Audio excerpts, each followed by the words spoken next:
So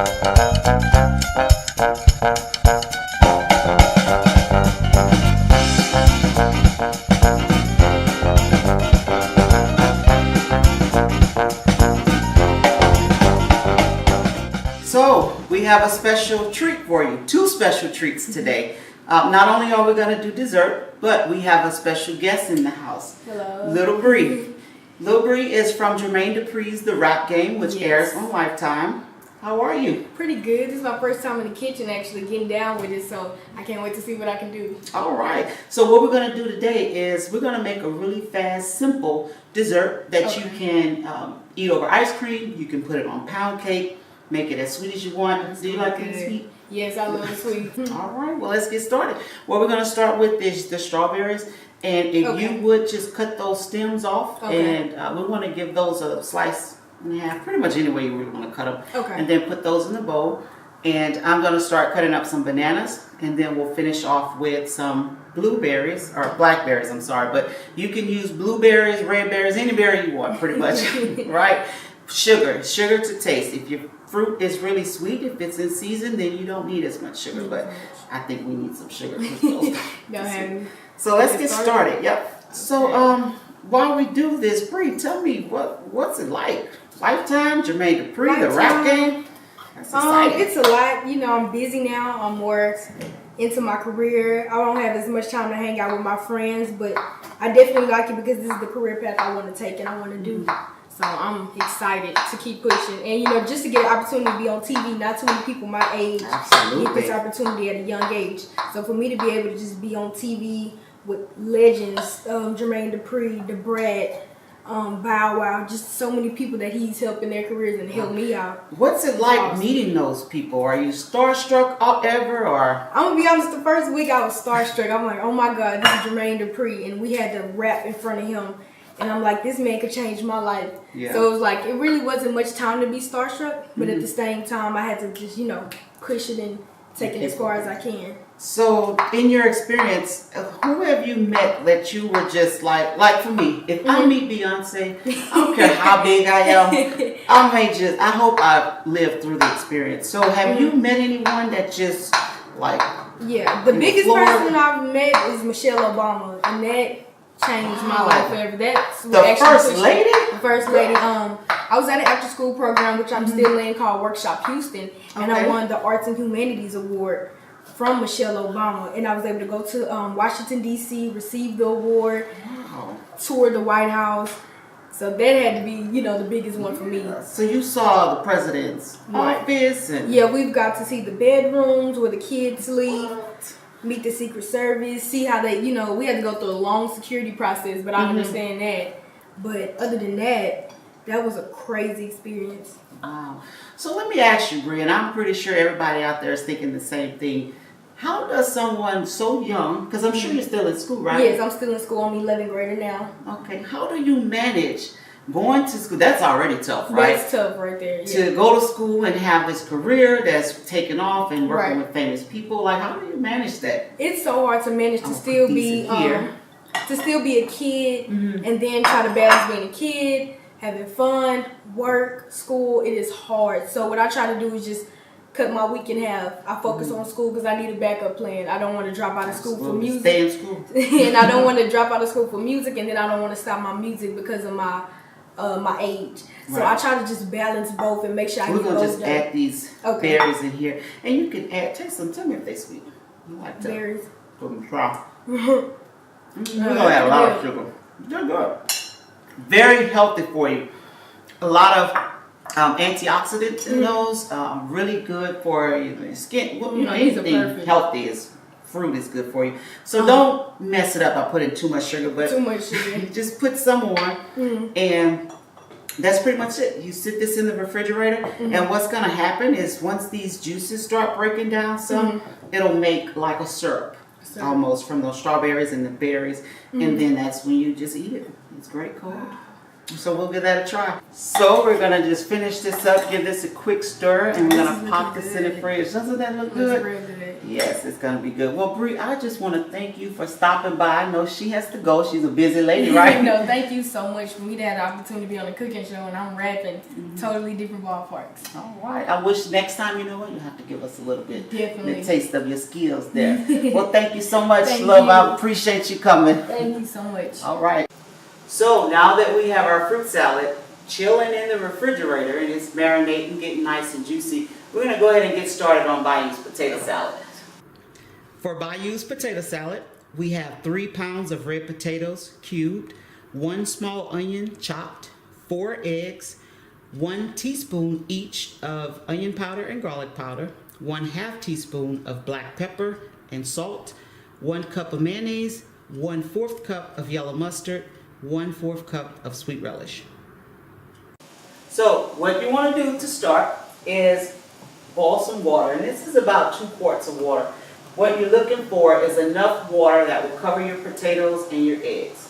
So to get started, you're going to dump those potatoes on in. Watch that you don't burn yourself because those can get poppy. We're going to go ahead and put our onion powder, our garlic powder,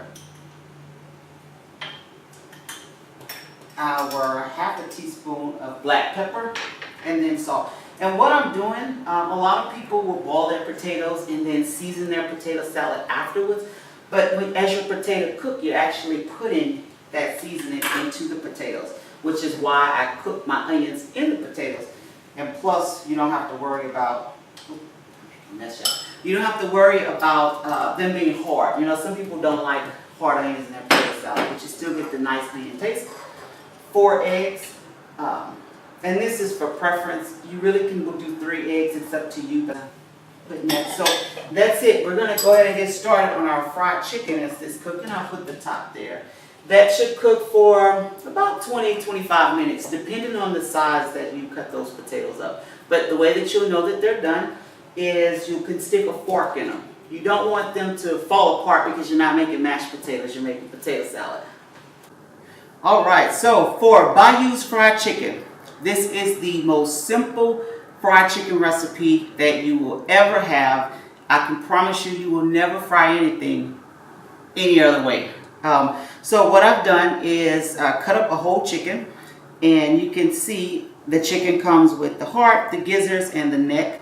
Those actually are my favorite pieces. If you don't like them, you can discard them. So what I did, cut those up, which is 8 pieces, and the backs of the chicken, which is that long bone part at the back, don't throw that away. That's the best part. What you do is just pop that in a Ziploc bag like this, put it in the freezer, make chicken stock when you have some free time on a Sunday. We are going to, we'll start putting this on this plate, but we're going to season this with Creole season. Creole season consists of onion powder, garlic powder, salt, black pepper, paprika is what really gives it that red color, as well as cayenne pepper. And you can put as much of it as you want. If you like it really hot, put more cayenne. If you don't, put less. I tend to like mine a little bit hot. So what you want to do is start with your, you have to be very careful, you know, chicken, salmonella, just be careful. So we'll start with our Cajun seasoning. We'll just put it all over that chicken. Every piece of it. And let me tell you, you can never put too much of this stuff, so don't think it's too much. It's not. And then you're going to put yellow mustard. This is regular yellow mustard. The reason that I'm adding yellow mustard, some people may do buttermilk, some people soak it overnight. Yellow mustard, you don't actually taste the mustard, but what it does is it makes your skin on your chicken stick to it. You know, sometimes if you fry chicken, the flour will fall off and be at the bottom of the pan. It'll stick to the pan and start to burn. So what this mustard will do is actually hold that flour onto the chicken so that when it's cooking it won't fall off. But in addition to that, it's going to give it a golden brown color, like that color that you're really looking for in fried chicken. So let me tell you, when you put a plate of this fried chicken on your guest's table, or your table for your guests, they are just going to be wild and they won't know how to act. And then the smell, it smells so good. Now, if you want to, and you can like really get down dirty with this and mix it all up well, but I think we have a pretty good mix here. And I'm going to just make sure that every one of these pieces are covered. You don't want to leave nobody uncovered. And you can use this recipe pretty much on anything. I fry shrimp with this, oysters, fish, vegetables, whatever you like to fry, fry it with mustard. Now, if it's something like vegetables that don't really have like a wet, you know, chicken is wet because you washed it. If it's not a wet item like zucchini, then I would soak it in some milk or, you know, then something just to give it a stick so that the mustard will hold pretty good. But that's it. So what I did was put a few pieces in flour. This is regular all-purpose flour into a bag. And you want to zip that up tight so that you don't have fried chicken flour all over you. And just give it a good shake. That's going to work out. And then after you've mixed this up, you'll notice, before I go over there, you'll notice I did not put all of the chicken into the bag. If I put all of the chicken into the bag, what will happen is it'll clump up, you know, because it's going to sit and it'll get all soggy and just wouldn't be good. So whatever amount you're going to start with frying, you put that in the bag and then you take it out and you add a little bit more. You don't put all of your chicken in at once because your temperature on your grease is going to drop significantly when you put this cold chicken in. So I started with 3 pieces, and we'll move to the stove and we'll go ahead and get started. What happens when you put cold chicken in cold grease? The flour is just going to fall off. It'll be in the bottom of your pan. You'll have burnt pieces of flour. So the way that you can test this is open your bag and you can get a little pinch of flour and you can drop it in your grease. If that flour just falls to the bottom and just float around, then your grease isn't ready yet. You'll know it's ready because you'll smell the flour cooking and it'll sizzle just like if we were going to drop that chicken in. So we're going to give that a few minutes to warm up, and I'm going to just make sure this is mixed up good. Now we have our temperature that we're looking for. I am not going to put this hot bag on that stove because we will have a hot bag on the stove. So what I'm doing, taking the chicken, and you'll notice I am just shaking off that excess flour. And see, once you got a nice good shake off, make sure you lay your chicken in and lay it down away from you. This way you won't have to worry about it splashing back on you and burning, right? So, I didn't use my tongs for this, so I have to give myself a good wash. Be mindful, like when you're cooking a whole chicken like this, you notice I have a breast and I have a leg. Doesn't matter what pieces you cook together.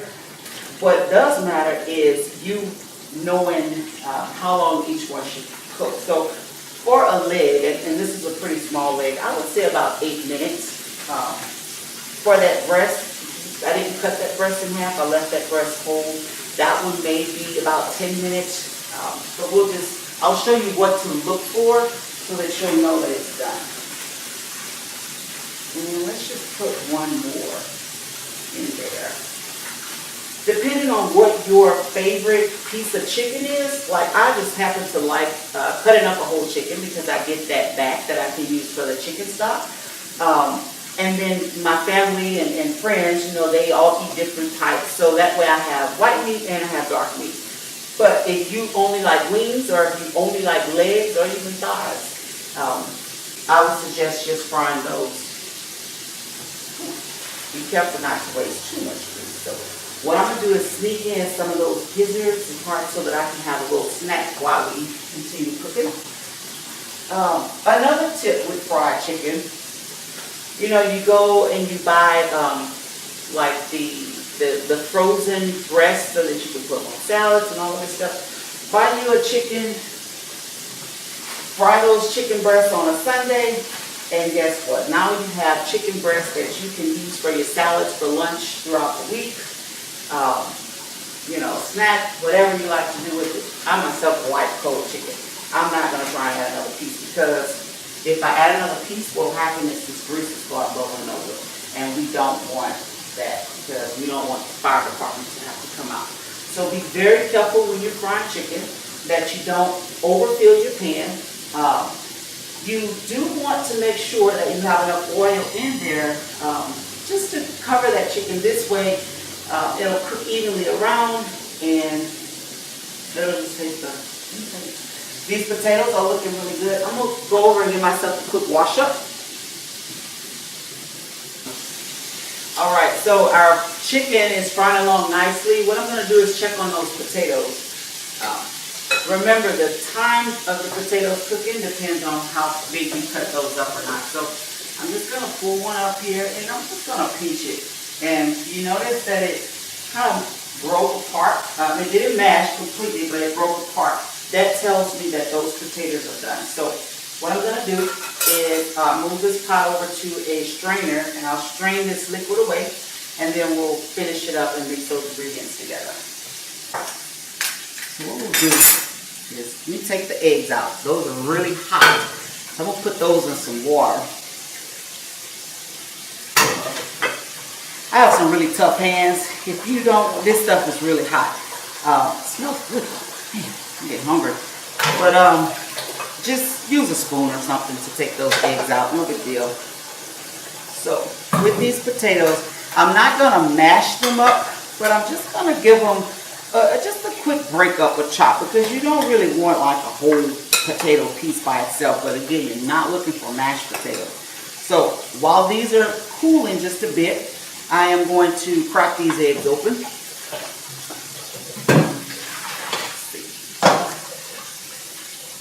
And for an easy boiled egg, let me give you a tip on that. You know, the shells, to get the shells nice and easy to come off like this, there are several things you can do. You can put a little vinegar in the water. You can put some baking soda in the water to take them off. Whew. This is the way we don't want this plate. That is a good wash. Let's put those in this one. And it'll just help your shell just come straight off. Eggs don't take long to boil. You know, some people boil them for 20-30 minutes. Really, the fastest way to boil an egg is to drop it into boiling water. And again, put that baking soda or vinegar in there. And then once you do that, you boil it for 5 minutes and put the top on it. Cut it off and just put a top on it and just let it steam that way. In 10 minutes, it'll be done. Perfect. Perfect yellow yolk each time. And perfect boiled egg. So what I'm going to do real quick is give these eggs a nice quick dice. And you'll notice I'm just quickly using my hand. No big deal on the size. You know, some people like to get that little big piece of egg. I know I do. So it's no big deal. Some people like it really eggy. You can put less eggs if you want. I personally like a lot of eggs in it. Now, if you weren't in here with me today cooking this, I would have ate half that egg. I usually do. So remember that when you're doing it. So, all right.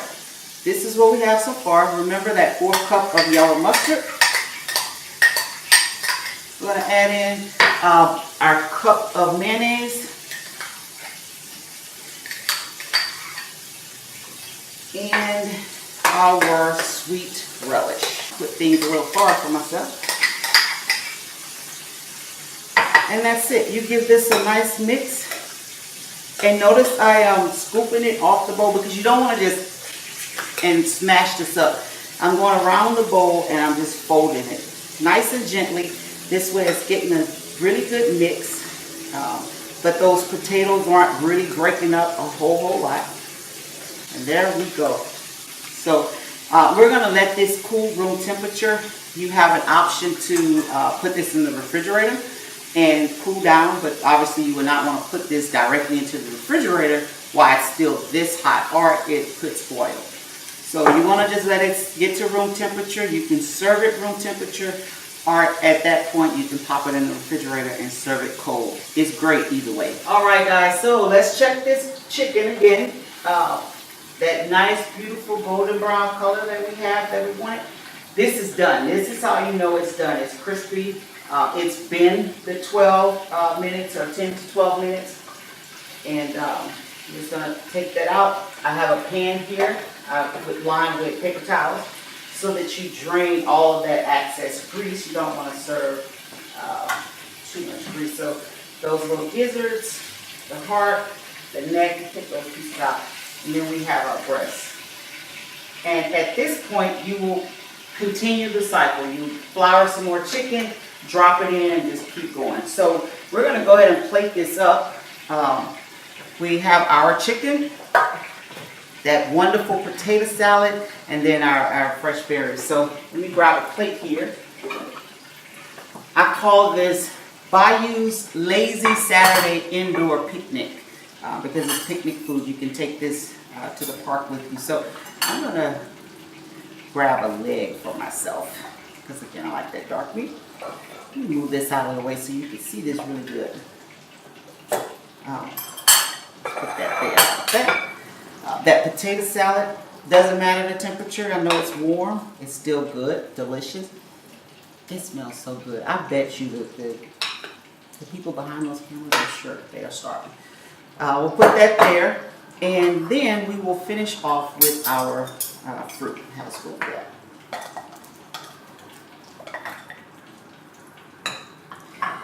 Now this again is just a little picnic indoor meal, but if you wanted to like make this a full meal, then I would suggest cooking your favorite vegetable to go along with this. It would taste just as good and fill this up. So I'm gonna give this a quick taste. I'll cut a piece of this chicken. You hear that crunch? That's how you know it's perfect fried chicken. And when you cut it open, it's nice and done. It's still juicy and ready to go. I can't use the fork for this. This is too good. Too much. The best fried chicken of your life. You will never buy that takeout stuff again. Let's try that potato salad. I gotta go, y'all. This is good. But let me taste this and just make sure. You see how sweet that looks now? That sugar has marinated on those berries. We did not add any extra liquid. The liquid from the berries actually dissolve. Sorry, that's so good. Dissolve that sugar, and so it made a little syrup. And the longer you let that sit, the more syrup it'll make, and the better it'll taste. I'm gonna get a berry and a banana. That's so sweet, so delicious. That's all the time we have, guys. I hope you really enjoy. Try these dishes at home. Go to the website or look us up on Facebook. Bayou Cooking with a Twist, right here on HLTV. Thank you.